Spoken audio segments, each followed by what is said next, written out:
সুপ্রিয় শিক্ষার্থী, Pathantuli city corporation বালিকা উচ্চ বিদ্যালয়ের এর অনলাইন ক্লাসে তোমাদের শুভেচ্ছা ও স্বাগতম জানাচ্ছি।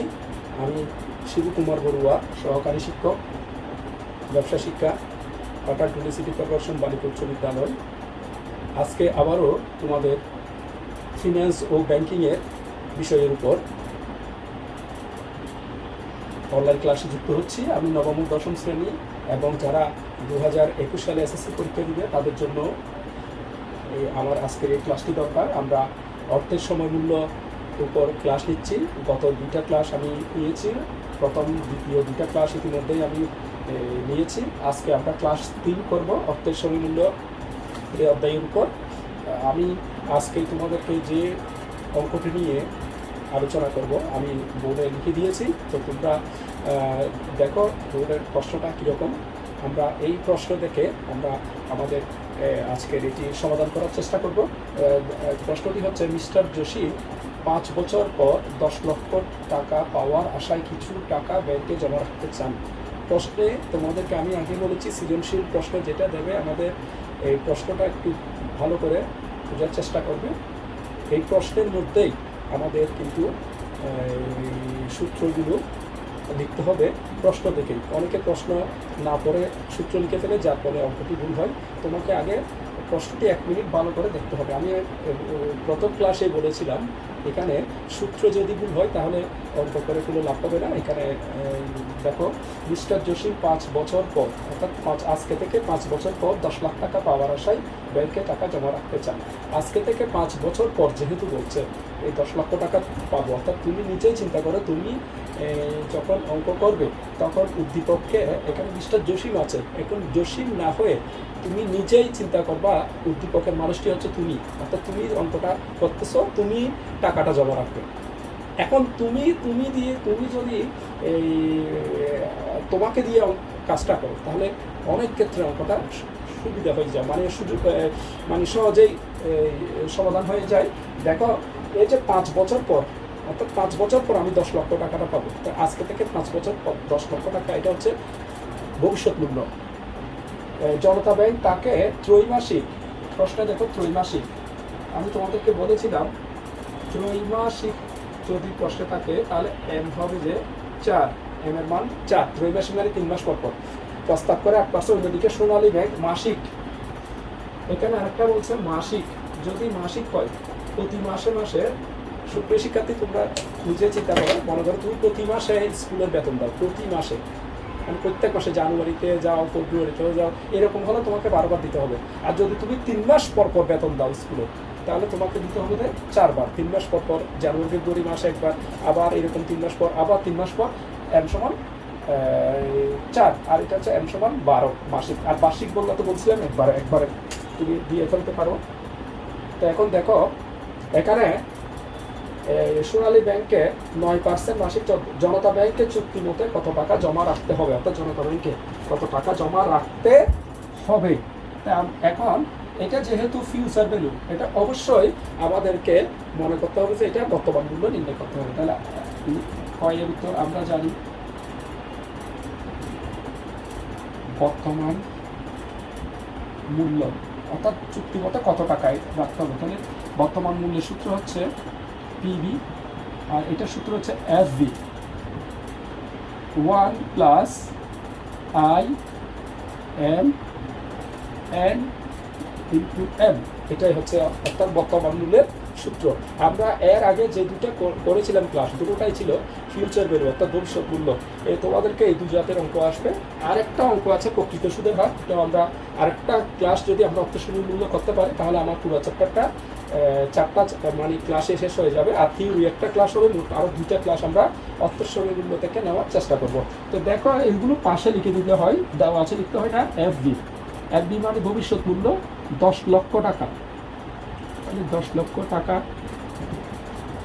তারপর আই মানে সুদের হার, এখানে বলেছে 8%, 8% মানে 100 ভাগের 8, 0.08। এম ত্রৈমাসিক 4, এন ওই তো এখানে দেখা আছে 5 বছর, এন সমান 5, দেখে লিখে ফেলতে এখন আমরা এখানে মানগুলো বসাই দিই। FD হচ্ছে 10 লক্ষ, 1 প্লাস 0.08 4 5 ইন্টু 4, তাহলে দেখো 10 লক্ষ। আমরা এখন ওই আগের মতোই করব, তা তোমাদেরকে বলেছিলাম 0.08 আগে দিয়ে ভাগ 4, এটা আগে করবো, ভাগের কাজ আগে, এটার কাজ আগে। 0.08 ভাগ এটাকে 1 যোগ করবা, 1.02, 4 5 20। তাহলে আমরা এখানে লিখলে 10 লক্ষ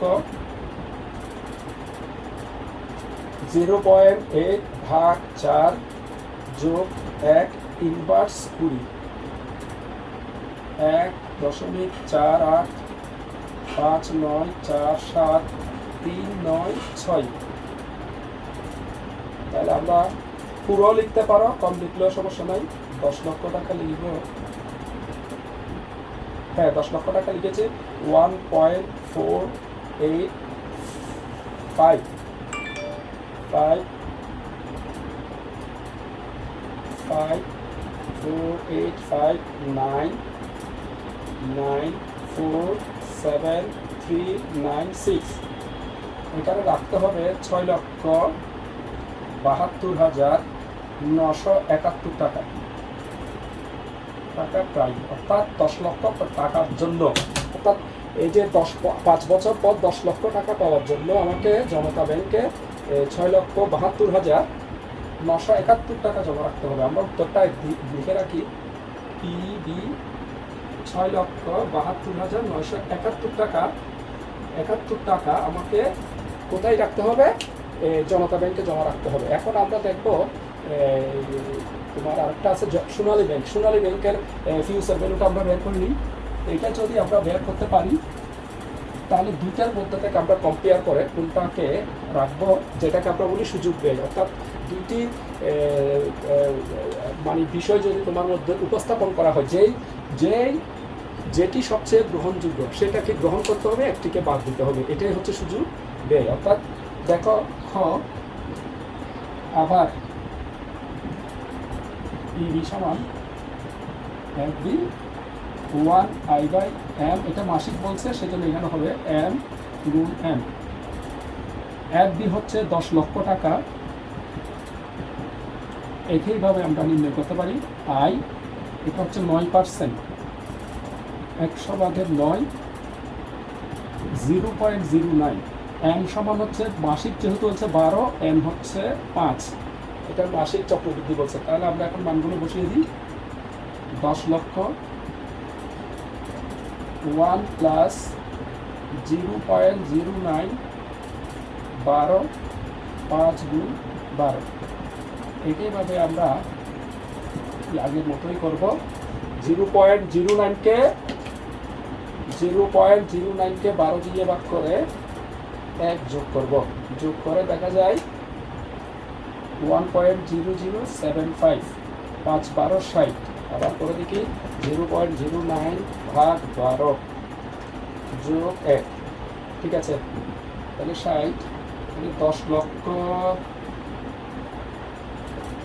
1.0075 ইনভার্স 60,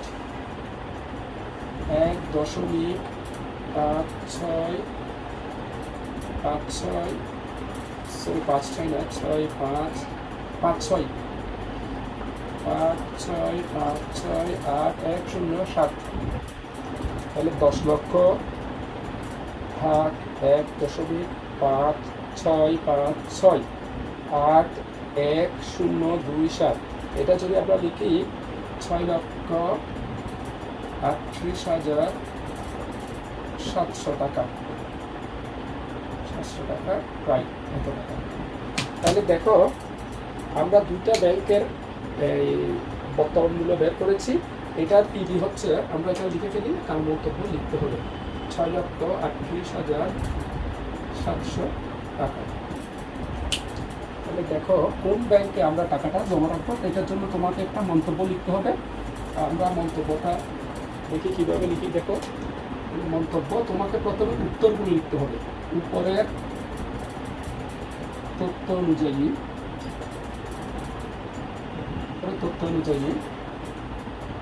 জনতা ব্যাংকের বর্তমান মূল্য 6,72,971 টাকা এবং সোনালী ব্যাংকের বর্তমান মূল্য 6,30,700 টাকা। এখন 10 লক্ষ দেখো শিক্ষার্থী, আমাদের টাকা হচ্ছে 10 লক্ষ। এই 10 লক্ষ টাকার জন্য আমি যদি জনতা ব্যাংকে আমাকে জমা দিতে হবে 6,72,000 আর সোনালী ব্যাংকে 6,38,000। অর্থাৎ এখানে তোমরা মনে রাখবে বর্তমান মূল্যের মধ্যে, এটা যারা একদম এই অঙ্কগুলো কম বুঝো তাদের জন্য বলতেছি, বর্তমান মূল্যের মধ্যে যেটা কম সেটাই গ্রহণযোগ্য, আর ভবিষ্যতে যেটা ভবিষ্যৎ মূল্য বের করার সময় আমরা যেটা বড় দেখবো সেটাই আমরা গ্রহণযোগ্য। কারণ আমি 10 লক্ষ টাকার জন্য 6,72,000 টাকা জমা দিতে হবে, আর এটাতে দিতে হবে 6,38,000। এখানে যেহেতু কম জমা দিব, কম জমা দিয়ে যদি আমি বেশি টাকা পাই তাহলে ওটা আমার জন্য লাভজনক হবে। তাহলে লিখতে হবে এই সোনালী ব্যাংকে জনতা ব্যাংকের চেয়ে সোনালী ব্যাংকের জনতা ব্যাংকের চেয়ে 6,72,971, 6,38,700 এটা বিয়োগ করবা তোমরা।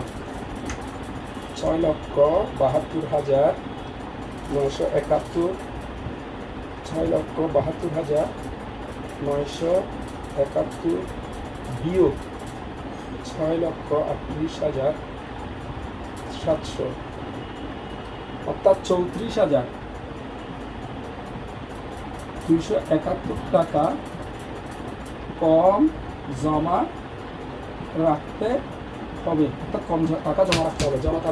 সোনালী ব্যাংকে জনতা ব্যাংকের চেয়ে এত টাকা কম টাকা জমা রাখতে হবে। তাই সুতরাং সোনালী ব্যাংকে টাকা জমা রাখা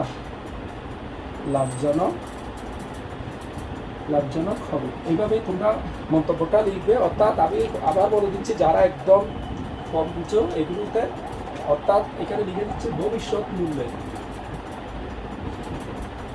মূল্যে যখন বলবো বড়টি লাভজনক, অর্থাৎ বড় জিনিসটা লাভজনক হবে, বড় টাকাটা। আর যদি আমরা বর্তমান মূল্য বের করি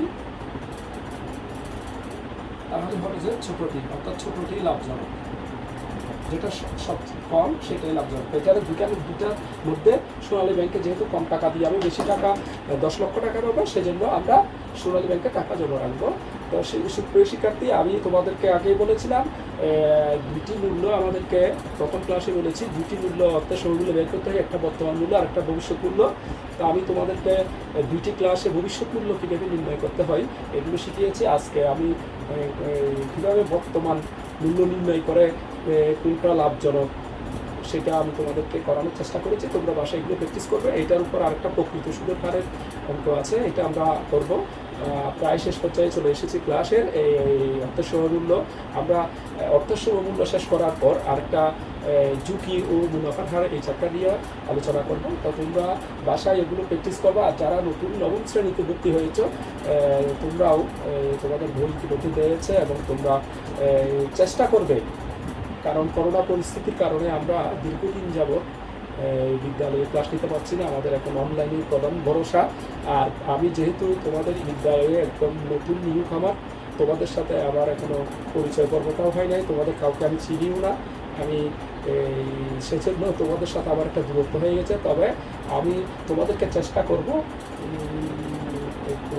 আমরা যে অনলাইন ক্লাসগুলো নিচ্ছি তোমরা এগুলো বাসায় প্র্যাকটিস করার চেষ্টা করবে। এগুলো যদি তোমরা প্র্যাকটিস করে এবং অনুধাবন করো, আশা করি অঙ্কগুলো সমাধান করতে পারবে।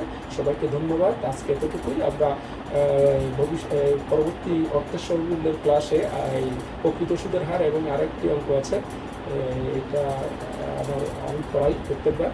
এইগুলো করার পর আপনাদের তুমি দেখবা এই চ্যাপ্টার তোমাদের কাছে একদম সহজবোধ্য হয়ে গেছে। সবাইকে ধন্যবাদ।